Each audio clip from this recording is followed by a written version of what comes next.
Hey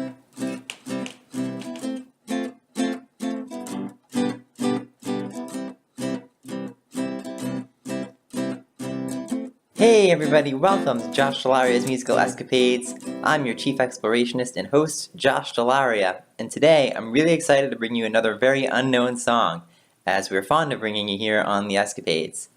Now, I'll be honest, I'm not the biggest heavy metal fan. I know there are tons of fans like that out there that absolutely love it. That's just not me. But honestly, I do like when people have a lot of technical accuracy in their music, and this metal artist that I'm about to bring you definitely brings a ton of that. I also like it when artists put a lot of music theory into practice, and this gentleman definitely does a lot of that too. I'm talking about Adam Ironside, a heavy metal guitarist from the northeast coast of England.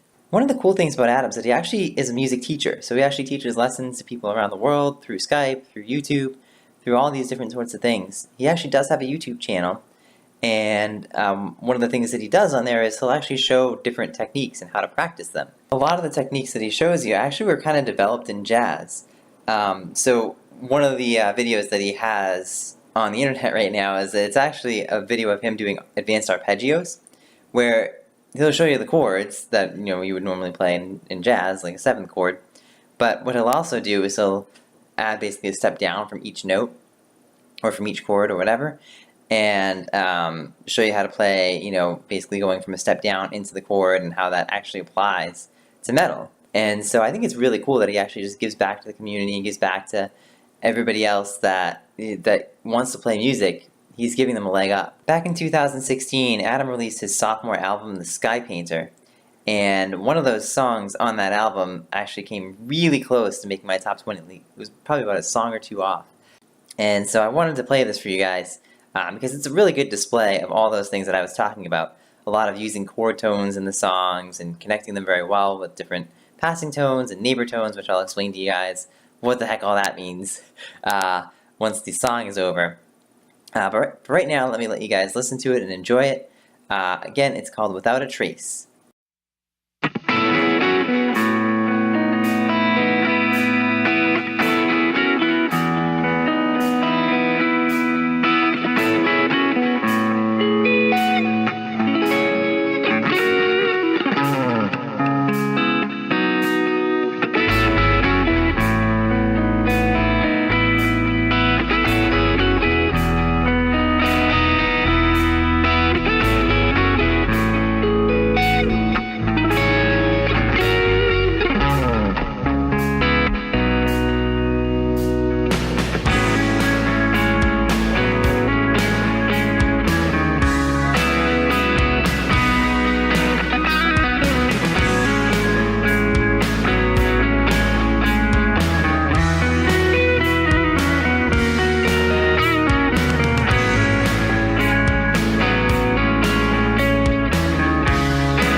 Darkness is befalling Knoxville, so it's time for a change of lights. Boop. Alright, now that I can see again, let me start at the start of this song and address the intro to begin. So, in the intro, it sounds like there are some notes that are just a little bit off. Let me play that out for you.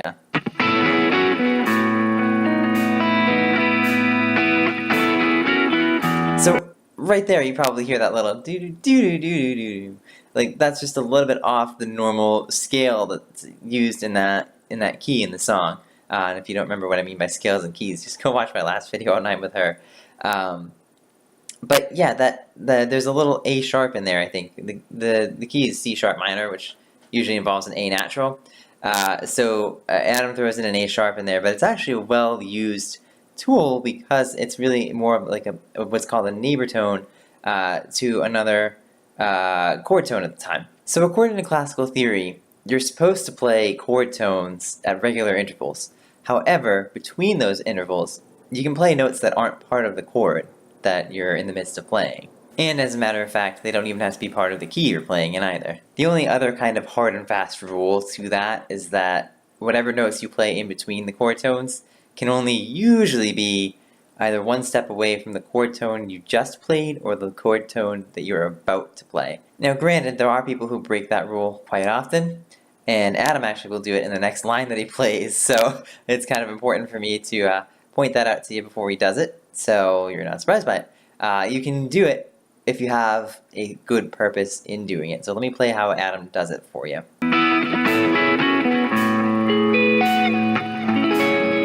So you hear those A sharps, and what they do is it's basically the leading tone to that B chord.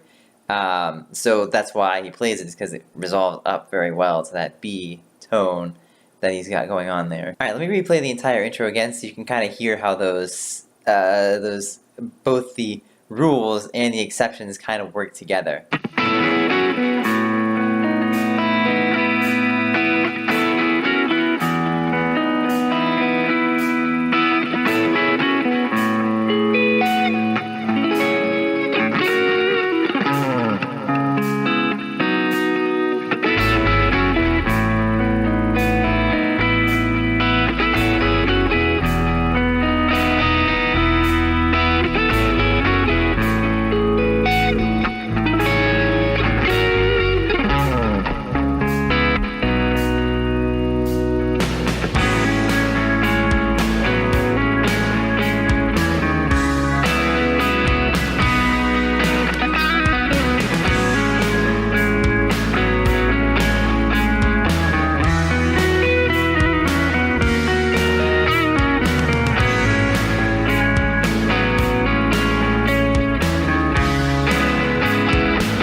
So at this point the distortion kicks in, and I really like that it kicks in at this point where it's already a minute and 15 seconds into the song, because it gives you that sense of just beauty right before he gets into playing all those crazy notes and just going all out in terms of being loud and stuff like that. And I think it's really cool when metal artists do that too, because they're not just making the song just to be loud and to scream stuff out. Like, I think what's cool about Adam Ironside right here is that he's actually using this opportunity before he starts cranking the instrument to really show the beauty of how well he knows his music. And again, it's just a testament to his technique.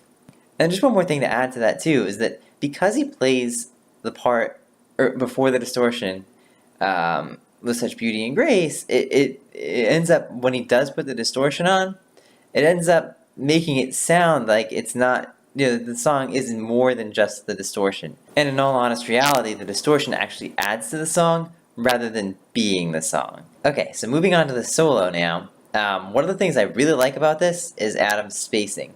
So one of the things that's very easy to do as a guitarist is to go on and play like a ton of notes in a short period of time and just keep going on and on and on, never really stop playing notes.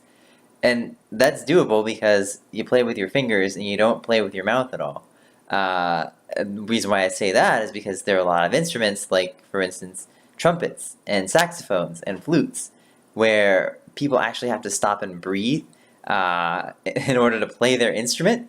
And so those people tend to be better at making lines that end up having a start point and a stop point. And they tend to be better at kind of phrasing and putting good contour on each of those lines. For guitarists, that's actually really difficult because you're not confined to those parameters of breathing. But it's really good to think that way because your lines actually do sound more natural when you break them off every so often. So I do want to play basically kind of the first couple of lines of Adam's solo here. Let me play that here for you.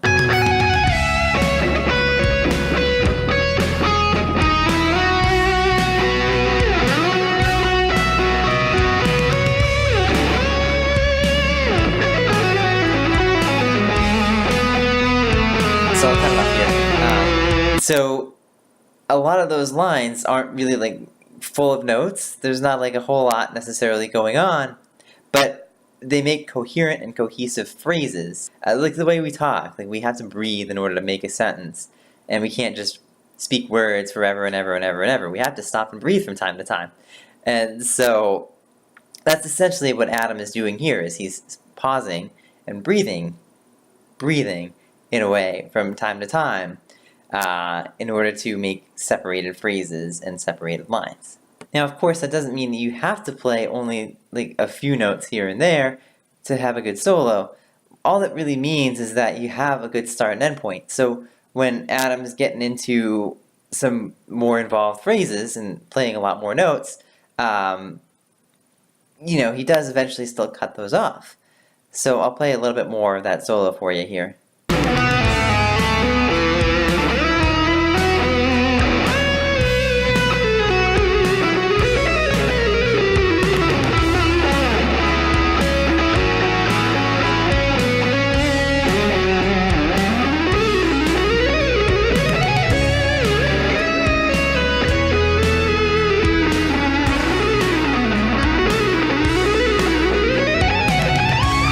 And so, he does go on and do a lot of notes, and what's really important too about that too is that he's actually very accurate in doing them. For the most part, I think he does have a slip up in there, which, it's not good to have that on a studio, but it is in a solo, which is probably, it's the place where, I'll be honest, even the best of musicians screw up sometimes. We all make mistakes. So, having a missed note or a wrong note in a solo is really not that big of a deal as long as you keep going with it. And, even then, it still sounded pretty good in the solo. One more thing I like about this song a lot is the ending. And what's cool about this, too, is that you'd expect him to go and be all grandiose and put in a whole bunch of extra chords that don't need to be there and try to have him create something out of nothing and, go up in a blaze of glory. But Adam doesn't do that. He just stays on a simple E chord and just plays the scale down to the lowest note on the guitar. And I think that's really creative, especially because he's doing something really simple there, as opposed to doing something really complex. And he just does it in a creative way.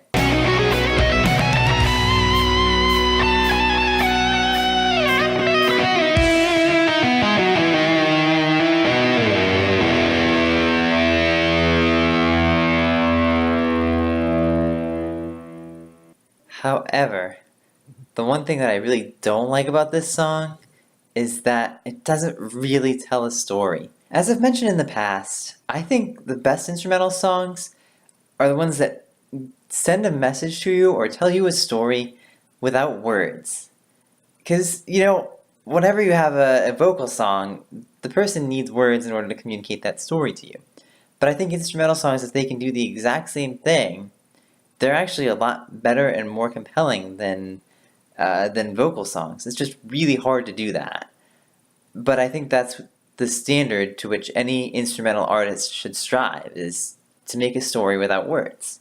They don't necessarily have to be the most elaborate songs or necessarily the most technically sound songs or the most virtuosic songs, but I think the best instrumental songs give you a clear picture of the exact image or message they're trying to communicate to you.